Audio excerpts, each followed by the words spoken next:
Кыргыз-тажик чегарасындагы күтүүсүз кагылышуу кыргыз элин түйшүккө салды. Мындай учурда Кадамжай районунун бардык аймагынан да жардам көрсөткөндөр арбыда. Жергиликтүү бийликтин өкүлдөрү кандай гана кырдаалуу болсун, сыноолорду чогуу жеңебиз деген колдоо сөздөрүн айтышты. Биз şu Кадамжай эли дайыма şu сиздер менен бирбиз, şu кандай жардам керек болсо şu элибиз бизге жөнөп атсак, şu аксакалдарыбыз, аялдарыбыз, бардык жаштардын атынан şu салам айтыңыздар, кандай жардам керек болсо биз барып şu жардамыбызды берейлик.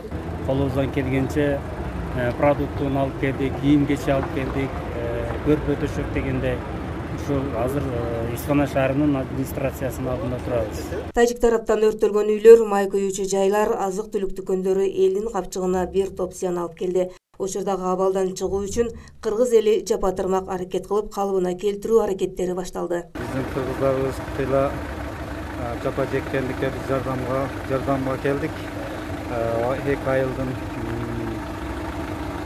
колдоочулары акчалай, материалдык жардамдарын берди. Шуну колубуз менен алып келип, ошол колубуз менен тапшырып кетели деген ниетте ушул жерге келип турабыз азыр. Кадамжай элинин атынан жана ошондой эле бардык айыл өкмөттөрүнүн атынан ушул элдерге ыраазычылык, сабырдуулук тилейбиз.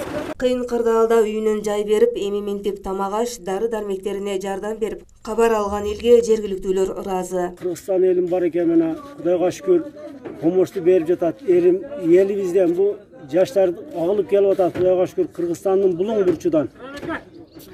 Буларга, Кыргызстаныбызга, пашаларыбызга, бардыгыга, şu жашаган ака-ука ата-энелерибизге, бала-чакабызга, зурияттарыбызга Алла Таала береке берсин. Баткен облусуна 4-майга карата жалпысынан 573 000 тонна гуманитардык жардам келип түштү. Анын 515 000 тоннасы жабыркаган үй бүлөлөргө жеткирилди. Дагы 57 000 тоннасы кампада сакталууда. Гуманитардык жардам катары негизинен азык-түлүк, кийим-кече, турмуш тиричиликке керектүү буюмдар, гигиеналык каражаттар келүүдө. Гүлнара Матисаева, Заниден Малабаев, Алтын бешик жаңылыктары.